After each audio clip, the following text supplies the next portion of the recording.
Hey, good morning, YouTube fans. This is Rick, Black Rifle from North Augusta, South Carolina.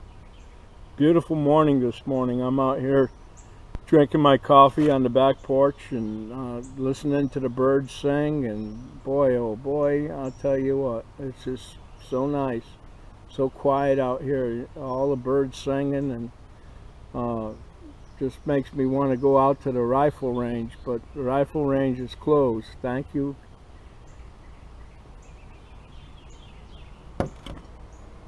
Politicians for closing everything down and blowing all this out of proportion. Well, I got a new pistol. I got a Springfield Xdm 9mm flat dark earth.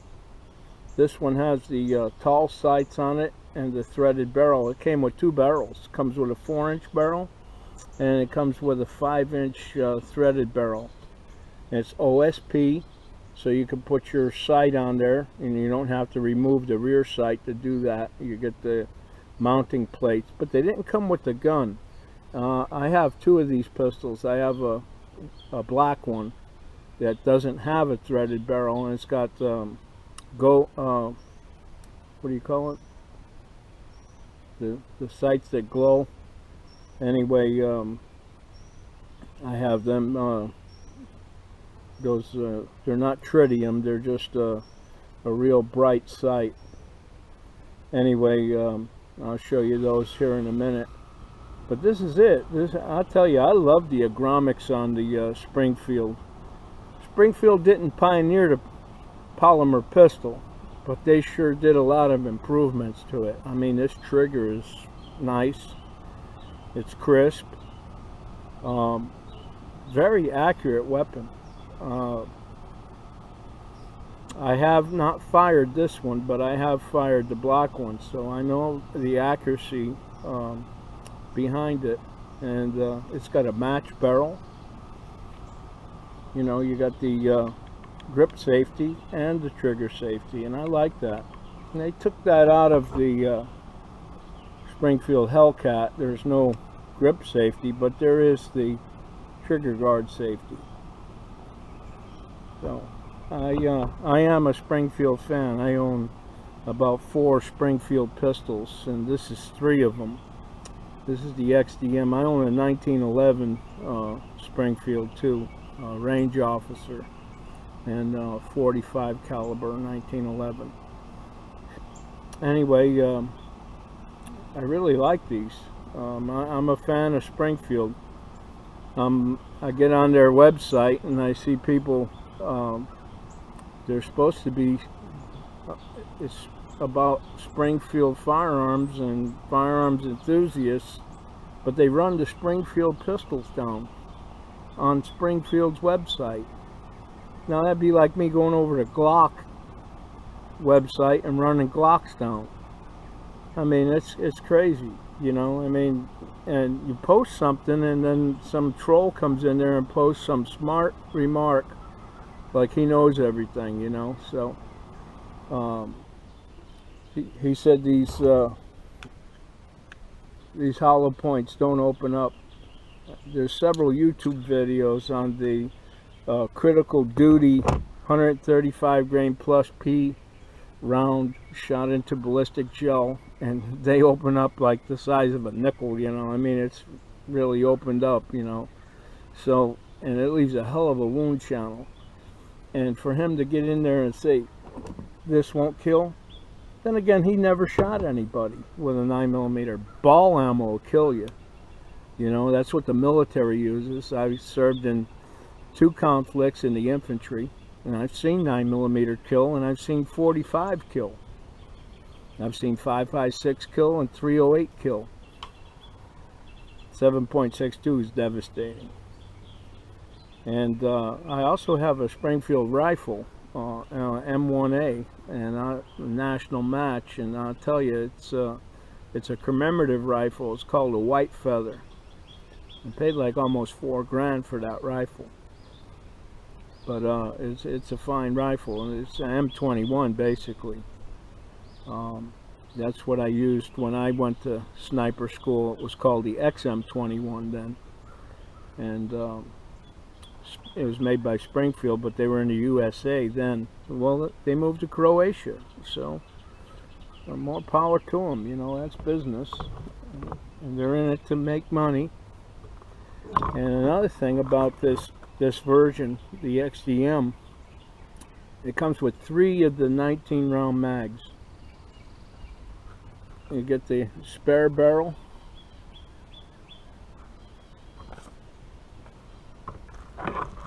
and the polymer holster and polymer magazine carrier. But please note, these high sights, watch this. You try and draw this back out and that front sight gets caught. So you got to pick your holster when you buy a holster for this carefully if you're using these tall sights. These are made so you can put a suppressor on the end. I'm probably not going to ever put a suppressor on it, so I'm going to probably take this barrel off and probably put the 4-inch barrel on it, and I'm probably going to knock these sights off and put a set of True Glows on it like I got on my other Xdm. But that's a fine pistol. I'll tell you what, I really like the Springfield line. I had that 2000 whatever it was back when it come out. I still have it. It's somewhere back there in the safe. It's an older pistol. These are much improved over that. This is the black one, and this has the True Glow sights on it, and it's a 9mm also. I'm a real fan of 9mm, but I also have a couple of 1911 45s. So, you know, but 9mm is my choice. If I had to go into combat, I would take my 9mm because of the firepower. You got 19 rounds in one in the chamber. That's 20 rounds. I heard a guy talk about EDC knives. There's my knife. Okay, EDC knife. Are you retarded or what?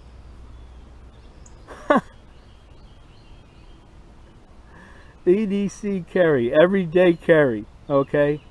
EDC knife. You're gonna bring a knife to a gunfight? I'm serious, come on. But the polymer pistol, this is my baby. This is the one I really like. It really shoots nice, very accurate for a little everyday carry weapon. I love the sights on that. I wish they put them on all the Springfields. The tritium glowing sight in the front, those are nice. I think they should be standard with all Springfield firearms, or at least the True Glows.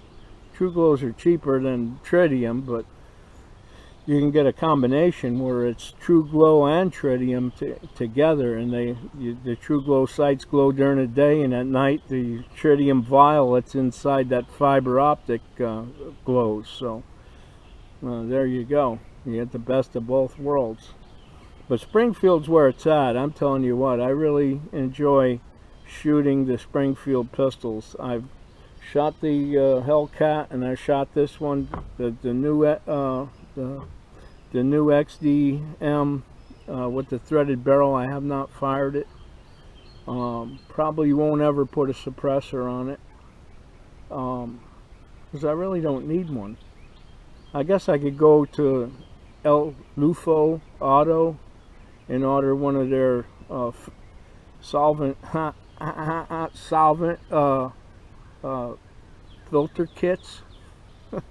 All that is a damn ready-made suppressor. All you have to do is drill the end cap out to the caliber you want, and usually people drill that with a 3/8 inch hole, so it takes several different calibers. And you have a thread adapter for the 1 in 24, so you could put on the bigger thread adapter and then drill put on the 223 threaded suppressor. So there you go. I mean, what a unreal. Don't do that. Don't go buy one of those things. They probably got a FBI tracking all of their shipments and everything, so as who they go to, and they'll be knocking on your door looking for your solvent trap or your filter. So if you can't produce it, then they're going to probably get a search warrant, and when they do find it, your guns are gone. So I recommend you just go through the channels legally. If you get one of them things, you got to apply a serial number to it, and you have to have a tax stamp for it. So don't break the law. I don't agree with the law, but I'm not going to break the law because I disagree with it. I don't think you should even have to have a carry permit. I think your right to keep and bear arms is just as it says with the Second Amendment, and it covers all states, not just the state you have your permit in. I think the Second Amendment was written just as it's written. The right to keep and bear arms shall not be infringed upon. Just because technology changes, our rights don't change. We should be able to have a suppressor. We should be able to have all these things. I don't trust a government that don't trust me with my gun. I've never committed a crime with a gun, never committed a felony. But now with the red flag laws, you got to watch what you say. They're trying to say that the NRA is a subversive organization. Can you believe that? A subversive organization? No, it's a watchdog for our Second Amendment. That's what the NRA is. They're looking out for us. They're supposed to be. But they're going to go after that assault rifle. They're going to, what they call an assault rifle. Anything is an assault rifle. This cup could be an assault cup if I chose to assault somebody with it. I mean, come on. There's no such thing as an assault weapon. It's anything that you pick up, or a stick, an axe handle, an axe, a screwdriver, a box cutter. Box cutter is deadly. That could be an assault weapon if you choose to assault somebody with it. Look at what the hijackers did on 9/11. They took box cutters into aircraft, and they actually were able to fly 2 aircraft into the World Trade Center with a box cutter. Because why? People were too afraid to do anything about it. Too afraid to get involved. They saw the blood. They cut somebody's throat with it, and that's it. You know, everybody goes into the panic mode and wouldn't do anything. They just froze. What happened in Pennsylvania, they probably fought back. And that's why the plane hit the ground there. Those guys probably brought that plane, kept that plane from going to where its target was, which I believe its target was the White House. Anyway, enough of the politics. But anyway, hopefully these ranges open back up, and we'll get out there and do some shooting and really put this through. I'd like to compete in a 3-gun competition with this. I have with the other one, and it was very accurate. And you know, at 21 to 25 feet, I can keep them in a group like about like that. So pistol is not made for long range shooting. You want to shoot long range, anything past 25 yards, I suggest you buy a rifle. Now that 9mm rifle will stretch out 9mm to 200 yards accurately, very accurately. So that's pretty cool, 200 yards. I've smoked a bunch of coyotes and a bunch of pigs with 9mm rifle. So, you know, a bunch of them bit the dust. I had an eradication video I put out that I did for the county, but I just posted pictures. I put my business card on the dead carcass, and just as proof, you know, to send to the the girl that hired me to eradicate the hogs off their property.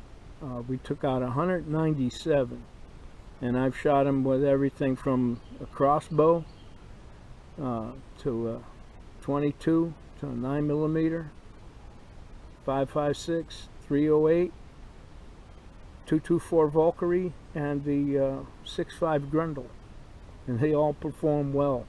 But for the I killed over, I'd say, about 100 of those pigs were killed with a 22 long rifle from about 45 yards.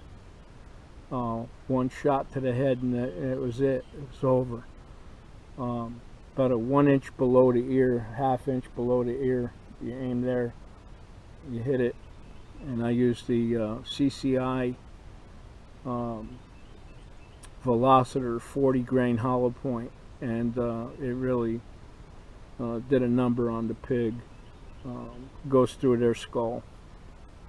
It doesn't penetrate all the way through, but it penetrates their skull and hits their brain and kills them.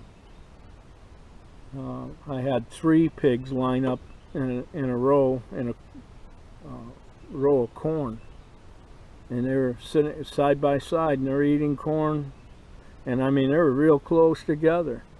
I fired 1 shot from 223 out of a 16-inch barrel. It was a green tip, 62 grain.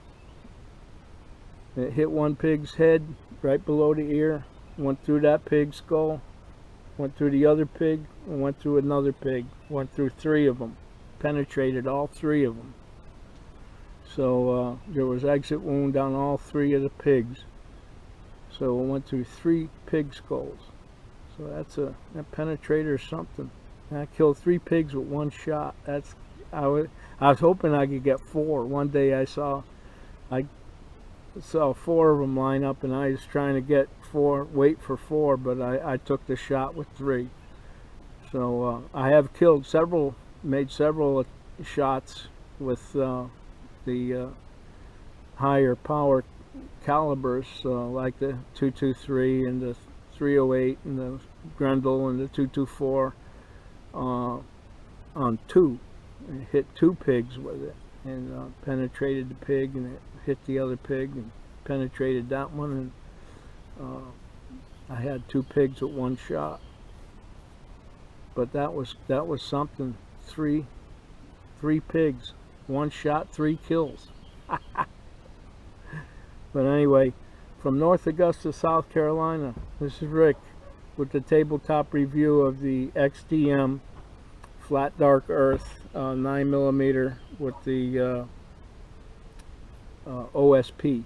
All of those pistols are OSP. OSP has this plate that you take off, and you put another mounting plate. But they didn't come with the gun, so I got to find out where those are, because I want to put the sight on this one. This Hellcat, you don't need the plate to put it on there. You just screw it on. So there's a little shim plate that you slide on there, but that comes with the sight from Vortec.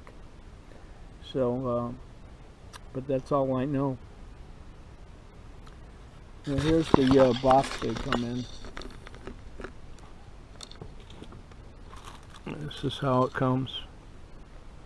You have 3 magazines. You got the 2 in there and 1 in the